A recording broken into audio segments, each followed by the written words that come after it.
Hello and welcome back to the channel. There's no vlog today because on one of my last videos, one of my mutuals on social, Thrift Rat, asked, would you ever film a video about what it takes to run a vintage store? And yes, I would love to. Today's that day. Here I am in our space. If you're new here, my boyfriend and I each have our own business. He sells rare books and I sell vintage clothing. At the end of 2022, we signed the lease for this beautiful space that we share and run our two different businesses out of it. In the back of my mind, I always thought I would run a vintage store one day. In fact, when I moved back to Illinois from Denver, I joked with my dad about opening a thrift or vintage store together.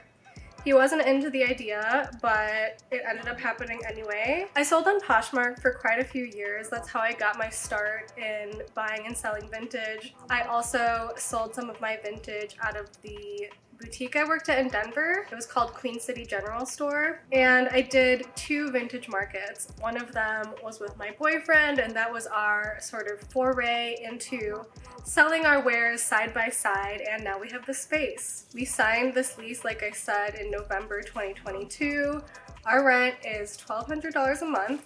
Willie pays $800 because his space that he uses is much bigger than mine, and then I pay $400. We love our space. It's a little pricey, but Willie's book business is able to sustain that cost, and then my space is like very low. It's only $400 a month, so that's kind of part of the reason we're able to do this. In addition to renting the space, there were other startup costs. I bought all new clothing racks. I originally tried to start out with only secondhand racks. I had a few of my own, and then I bought some on Facebook Marketplace, but those kept falling apart and tipping over, and so I did end up buying new clothing racks. There's also options to make your own out of piping that you can get at the hardware store, but I've been in stores that had those before, and there is a residue that comes off the piping that I just didn't want to deal with, people touching that, maybe accidentally touching the clothes and getting that on it. I just knew that that wasn't going to be right for me, so I did buy some new racks. I also had to source clothing hangers. I already had a bunch of my own that I bought from a boutique's going out of business sale, and I found some more on Facebook Marketplace. It was so fun starting this shop because I just was shopping on Facebook Marketplace all the time. Other startup costs included setting up my own S-Corp so that I can separate my business expenses from my personal expenses. I paid my tax advisor to help me with all the different forms and stuff I had to do to set up a corporation. Other startup costs included signage, printing the signs, buying the fixtures for the signs, other furniture for the store, things like that. So you just have to know that there's gonna be a bunch of stuff that you have to buy and prepare for those costs. I started out with about a closet full of clothes that I had bought for myself that didn't end up being loves for me, and so those were to be resold, or things that I had sourced specifically for resale for the vintage markets and selling in boutiques, like I said. And I brought those with me to this store, and that was really the start of the fulfilled thrift inventory. People heard that we were starting the space. I had like 2 different family members donate clothes to me, which was great, help get that inventory started. I would go to Goodwill Outlet World, thrift stores. I also buy, so people will come into the store, I'll look through their items, pay them a little bit for them. I now set up a monthly budget for buying and sourcing so that I can get a hold of my finances and not overspend. Operating the store. We have no employees, which helps with administrative costs, time, expenses, but it also means that myself and my partner have to be here. It's not just one of us operating it on our own, which really helps. Looked into stories online of other people starting their own brick and mortar, and if it's just you, it sounds like you'll pretty much have to hire help. But so far, it's been really nice that if I want to be able to go do something and Willie's able to be here, I can go do that. Right now we're keeping consistent limited hours just because we each have multiple sources of income and other places we need to be, and hopefully we'll be able to expand those hours one day. Right now we're just open Monday through Saturday, definitely from 11 to 2 each day. Some days we're open till 3, and then we open a little bit early on days when there's markets on the square. A lot of being at the store is helping customers, turning on that customer service mindset, persona, and cleaning. Working retail can be glamorous, but it's also a lot of cleaning. Luckily, I've always enjoyed that type of work in a store. I'm not the best cleaner in my home space, but I like dusting. I love sweeping the store, which is a good thing because that's a big part of it. So about half of my business is in-person sales, and then the other half is online sales. So taking photos, listing things online are daily tasks for me. I've found to keep each different resale platform algorithm happy with my stuff, I need to list about five items a day. I don't always hit that, but doing something with each account every single day seems to be crucial. If I can't do 5, I'll do 3 items a day, but if I don't list every day, I find my sales plummet, so it's definitely a huge part of it. There's this constant need for more and more and more, and I don't love that because I'm trying to do things really minimally and thoughtfully, but it is part of the business that has to happen. I use a cross-posting app.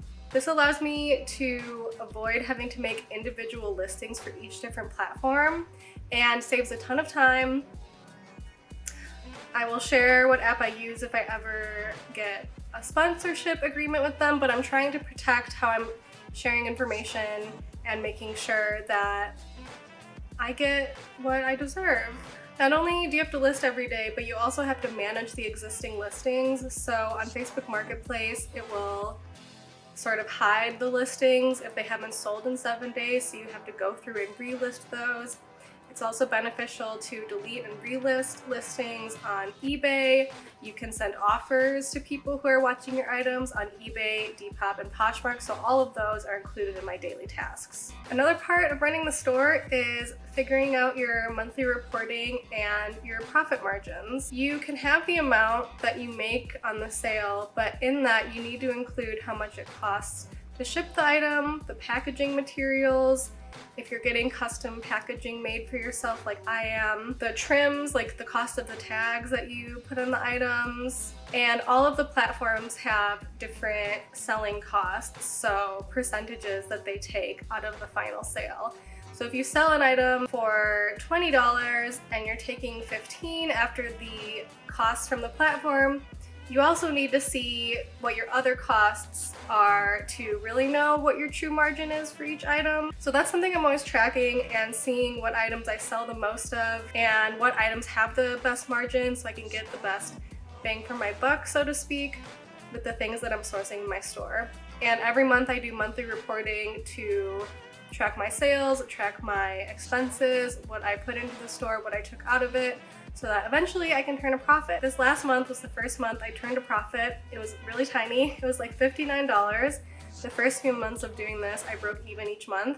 But a lot of business owners who do similar things to me that I've talked to, it took them 3 to 7 years to turn a profit, and that seems to be normal for business ownerships, which is why a lot of small businesses don't succeed. My boyfriend and I have a pretty unique setup here where we don't have kids, we're in our early 30s, we both have good savings, so we're able to do this as a little test experiment, and if it doesn't work out, we'll still both be okay and be safe. I do want to acknowledge how lucky and abundant both of our lives are, that we don't have to be super afraid to fail. I think that's an important consideration if you're starting something like this, how big of a risk you're taking on. If there's anything I didn't cover in this video that you would love to know about owning and operating your own vintage store, feel free to leave a comment. If you're curious about Willie's book business, his website is carpetbaggerbooks.com. I know in one of my last vlogs I touched on feeling like I couldn't count on myself to keep up the things I needed to do for my store each day, but I've had a recent shift of a renewed sense of assuredness and focus on what I want to do the things that have to be done to accomplish what I want to accomplish. And so I hope you'll join me here for that journey. You can follow Fulfilled Thrift on Instagram. I also have a super cute website, fulfilledthrift.com. And yeah, click the like and subscribe button for more content from me. I would be so happy to have you here. My goal is really to help people live more aligned with their true nature, help them live minimally and thoughtfully so that they can show up well in all areas of their lives while enjoying art and enjoying the world and enjoying fashion. Feel free to join along, join in the Responsible Regalia ecosystem, the Fulfilled Thrift journey, and I will catch you in the next video. Thank you so much. Have a great rest of your day. Bye!